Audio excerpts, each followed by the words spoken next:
अस्सलामुअलैकुम वरहमतुल्लाहि वबरकातुहू। झींगा मछली और सूखी मछली जिसको लोग सुखाते हैं और बाज़ इलाक़ों में उसको सुकठी बोलते हैं, इन दोनों मछलियों का खाना दुरुस्त है कि नहीं है, आए दिन लोग सवाल करते हैं, पूछते हैं।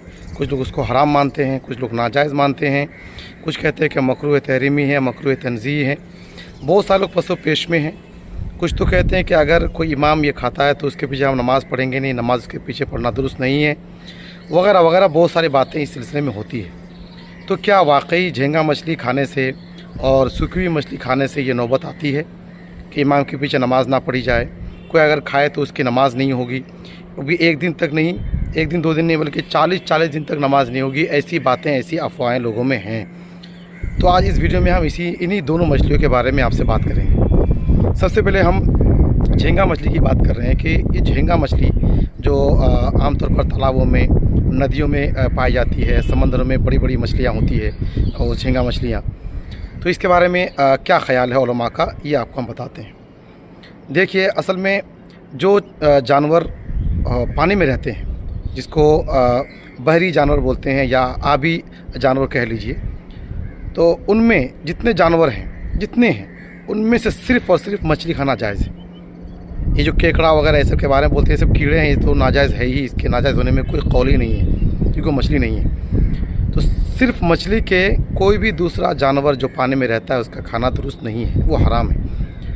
अब इस सिलसिले में झींगा के बारे में जो एक इख्तलाफ हुआ लोगों में, वो इसी बात को लेकर के है कि झींगा जो है ये मछली है कि नहीं है।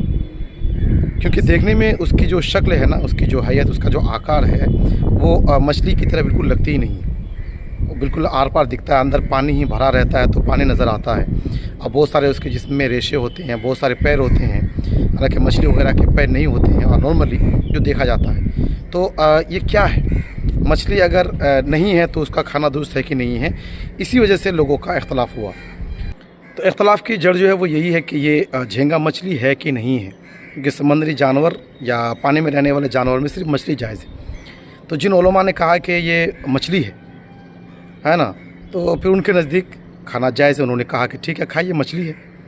और जिन लोगों ने कहा कि झींगा ये मछली नहीं है, ये कीड़ा है, जिस तरह से पानी में और दूसरे कीड़े होते हैं, हशरातुल अर्द होते हैं वगैरह वगैरह, उसकी तरह ये भी झींगा भी एक कीड़ा है, मछली नहीं है, उनके यहाँ खाना जायज़ नहीं है। लेकिन आप ये कहेंगे कि हमको तो आपने इख्तलाफ में डाल दिया, पूरी बात तो वाज़ेह हुई नहीं कि हम खाएं या ना खाएं। तो इस बारे में जान लीजिए कि हम यही कहेंगे कि झींगा मछली आप खा सकते हैं। अक्सर उलमा ने यही कहा कि ये मछली ही है, खा सकते हैं, बड़े शौक़ से खा सकते हैं। लेकिन अगर आप इख्तलाफ से बचना चाहते हैं कि कुछ लोगों ने इसको कीड़ा भी कहा है, और आपका अगर दिल नहीं चाहता है कि ये मछली नहीं हो सकती, ये कीड़ा ही है, तो फिर आप ना खाएँ, ये बचना बेहतर है।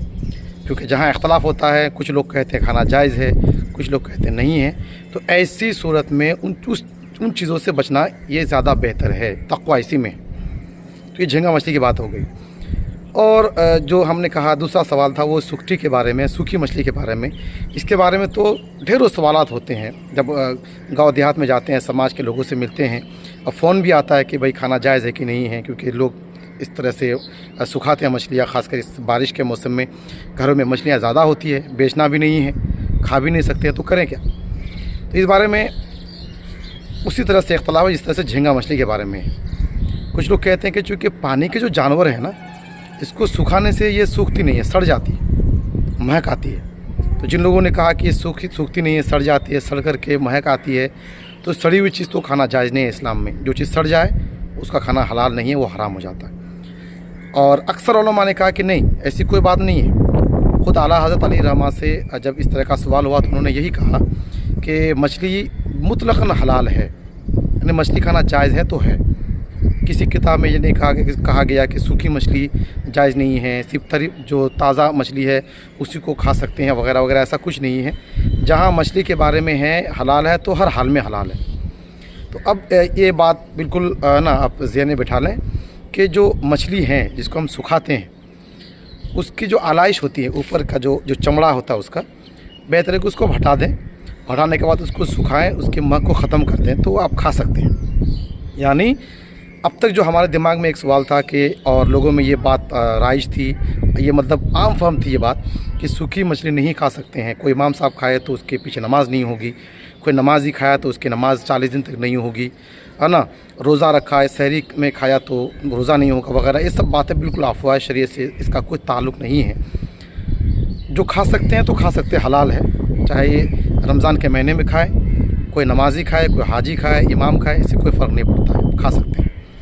लेकिन बेहतर यह है कि उसकी महक को आप अच्छी तरह से ख़त्म कर दें।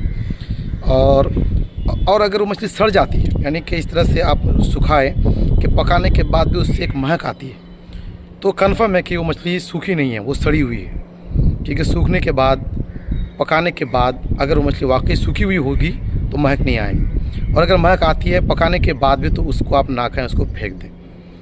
उम्मीद करता हूँ कि आपको झींगा के बारे में और सूखी हुई मछली के बारे में मालूमात मिल गई है, और आगे इसके बारे में कोई और दूसरा सवाल नहीं करेंगे। कोई खाता है तो उस पर आप बिला वजह कोई एतराज़ नहीं करेंगे। चलिए मिलते हैं किसी अगली वीडियो में, जब तक के लिए इजाज़त दें। अस्सलामु अलैकुम वरहमतुल्लाहि वबरकातुहू।